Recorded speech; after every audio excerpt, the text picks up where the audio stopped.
I know two things after the Big 12 schedule release. One, Texas Tech is going to take a lot of crap nationally because of how easy its road to the college football playoff is.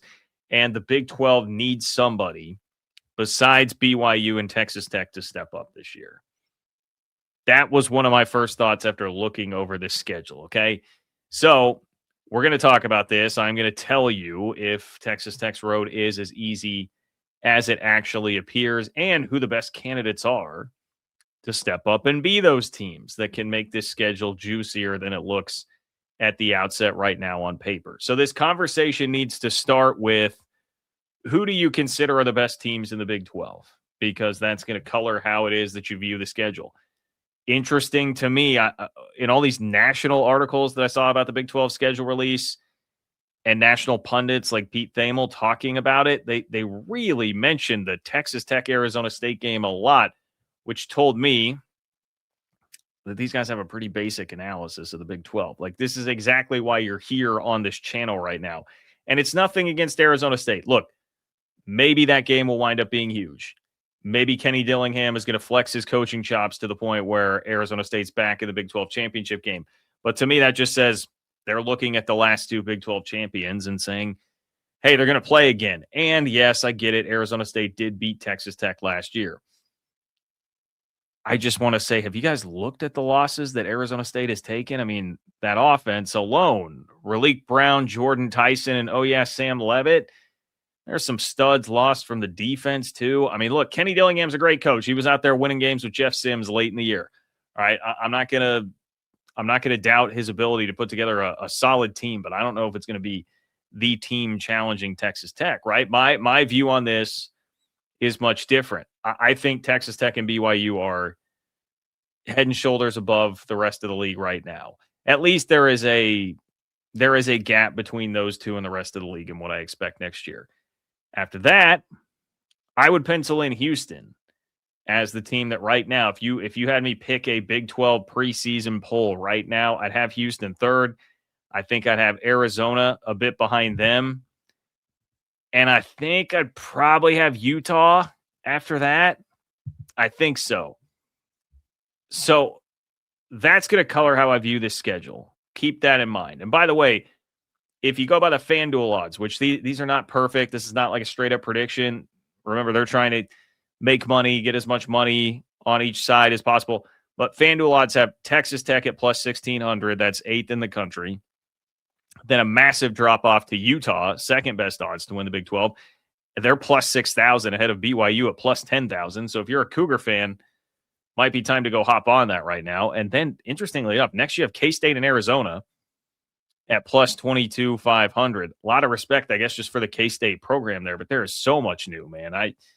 That surprised me. And then you've got Arizona State at plus 40,000. So you've got Arizona State, according to the FanDuel odds, checking in here at 1, 2, 3, 4, 5, 6. Sixth best in the Big 12. So as I started looking down this, I just am like, look, we don't have a Tech BYU game in the regular season. Obviously, that hurts. That's the game everybody would want to be focused on and tune into if it were going to happen. It was the game of the year in the league last year, and then we got it again in the Big 12 championship game. I'm not criticizing the Big 12 for this. You guys remember this whole scheduling grid was set in place a couple of years ago. Everyone had time to air their grievances with how that went when it initially came out a couple of years ago. Okay. We don't need to go through that again. And there was no way at that point that anybody would have known, like, hey, Tech and BYU are going to be the two that need to meet up in the 2026 regular season. You got to follow the grid. It is what it is.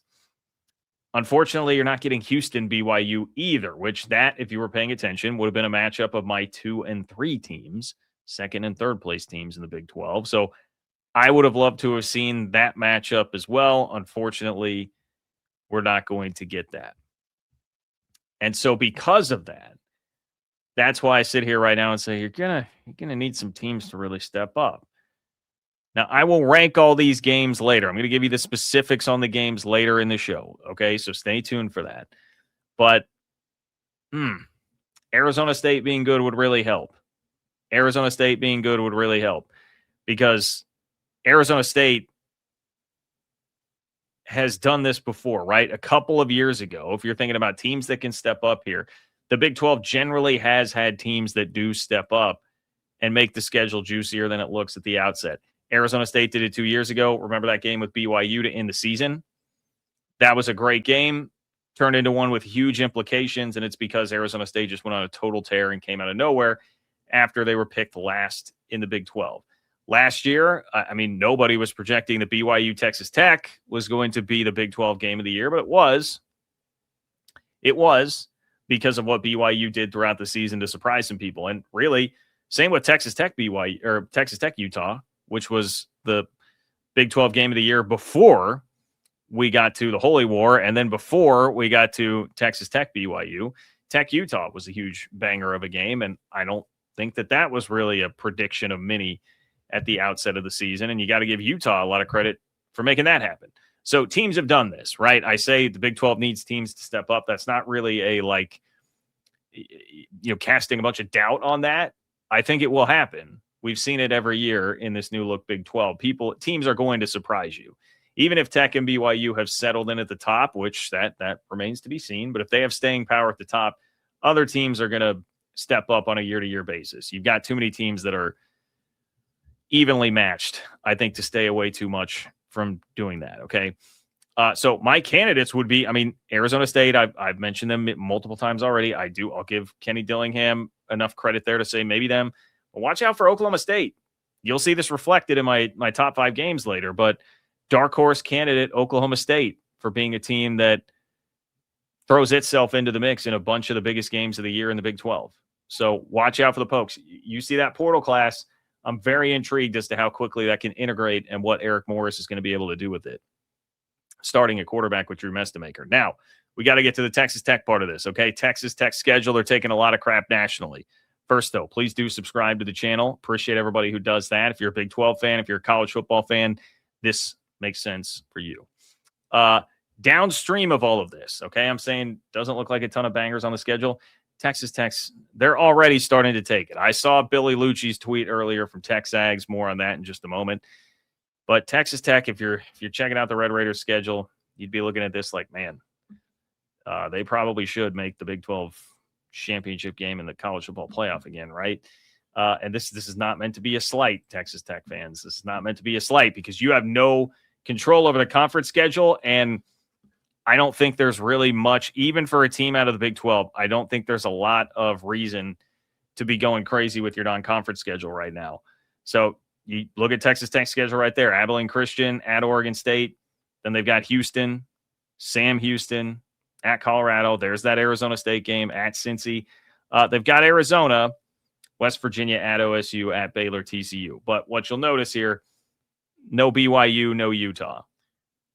And especially not having BYU, but also, if Tech could, they played it last year, right? Going to Utah, but having Utah on the schedule again, I think would be helpful, at least perception-wise, too, to people nationally who would be commenting on it, because they know that Utah was a top 15 team last year, even if they did lose the head coach to Michigan. I guess lose, I don't know how you're supposed to frame that after everything that happened with Kyle Whittingham.